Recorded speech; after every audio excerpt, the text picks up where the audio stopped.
Budget 2026 पेश। निर्मला सीतारमण का लगातार 9वां बजट। वित्त मंत्री निर्मला सीतारमण ने संसद में बजट 2026 पेश किया। यह उनका लगातार 9वां बजट है, जो अपने आप में एक रिकॉर्ड है।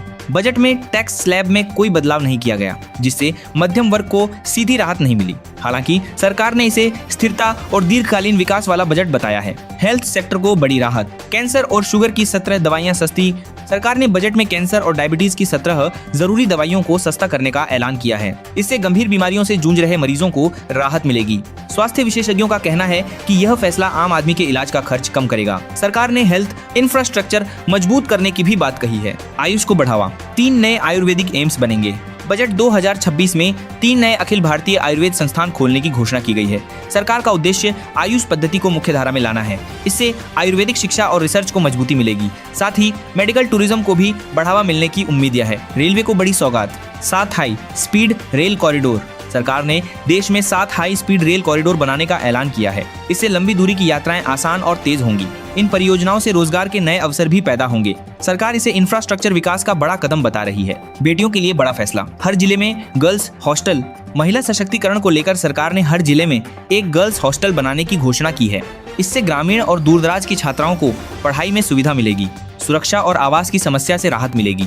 इसे शिक्षा में समानता की दिशा में अहम कदम माना जाए रहा है। विदेश पढ़ाई और इलाज हुआ सस्ता। विदेश में पढ़ाई और इलाज के लिए पैसा भेजने पर अब 5% की जगह 2% टैक्स लगेगा। यह फैसला छात्रों और मरीजों के लिए बड़ी रहता है। सरकार का कहना है कि इससे शिक्षा और मेडिकल जरूरतों पर बोझ कम होगा। साथ ही विदेशों में पढ़ने वालों की संख्या बढ़ सकती है। बजट में क्या सस्ता हुआ? आम आदमी को राहत। ईवी बैटरी, खेलकूद का सामान, लेदर और कपड़ा उत्पाद सस्ते किए गए हैं। इसके साथ ही कैंसर और शुगर की दवाइयों पर टैक्स घटाया गया है। सरकार का दावा है कि इससे घरेलू उद्योग को मजबूती मिलेगी। आम उपभोक्ताओं की जेब पर इसका सकारात्मक असर पड़ेगा। क्या महंगा हुआ? शराब और सिगरेट के दाम बढ़े। बजट के बाद शराब, सिगरेट और तंबाकू के दाम 40% तक बढ़ गए हैं। सरकार ने इसे स्वास्थ्य से जुड़ा फैसला बताया है। इसके अलावा कोयला और खनिज भी महंगे हुए हैं। विशेषज्ञों का मानना है कि इससे कुछ सेक्टरों में लागत बढ़ सकती है। फरवरी से लागू बड़े बदलाव। फास्टैग नियम बदले।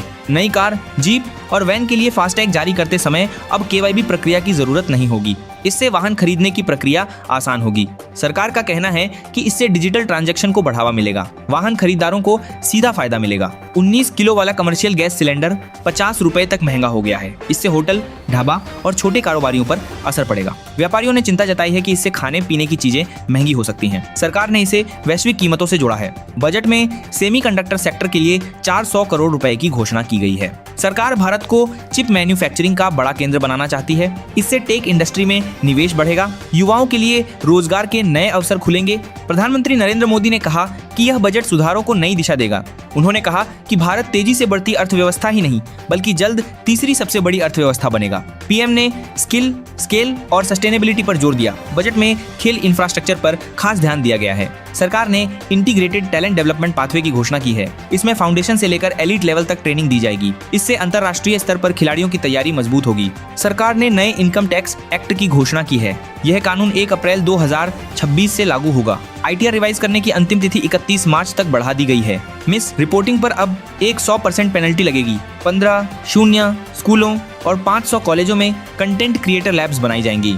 इसका उद्देश्य युवाओं को डिजिटल स्किल्स से जोड़ना है। सरकार इसे रोजगार और स्टार्टअप से जोड़कर देख रही है। एजुकेशन सेक्टर में बड़ा बदलाव माना जा रहा है। सरकार ने दिव्यांगजनों के लिए नई कौशल योजना शुरू करने की घोषणा की है। इसका उद्देश्य उद्योग अनुकूल प्रशिक्षण देना है। इससे दिव्यांगों को आत्मनिर्भर बनने में मदद मिलेगी। सामाजिक समावेशन की दिशा में यह अहम कदम है। कांग्रेस अध्यक्ष मल्लिकार्जुन खड़गे ने बजट को निराशाजनक बताया। उन्होंने कहा कि सरकार अर्थव्यवस्था की चुनौतियों से मुंह मोड़ रही है। कांग्रेस का आरोप है कि गरीब और मध्यम वर्ग को नजरअंदाज किया गया। सपा प्रमुख अखिलेश यादव ने कहा कि यह बजट सिर्फ 5% लोगों के लिए है। उन्होंने आरोप लगाया कि किसानों और युवाओं को कोई ठोस राहत नहीं मिली। विपक्ष ने इसे चुनावी बजट करार दिया। सुनेत्रा पवार महाराष्ट्र की पहली महिला डिप्टी सीएम बनी। शरद पवार ने कहा कि एनसीपी के दोनों गुटों का विलय तय था। उन्होंने भावुक होकर कहा कि यह फैसला पार्टी के भविष्य के लिए जरूरी था। भारत और अमेरिका के बीच जल्द ट्रेड डील होने के संकेत मिले हैं। अमेरिका ने भारत को रूसी तेल के विकल्प का ऑफर दिया है। इससे ऊर्जा सुरक्षा पर असर पड़ सकता है। दोनों देशों के रिश्तों में नई मजबूती दिख रही है।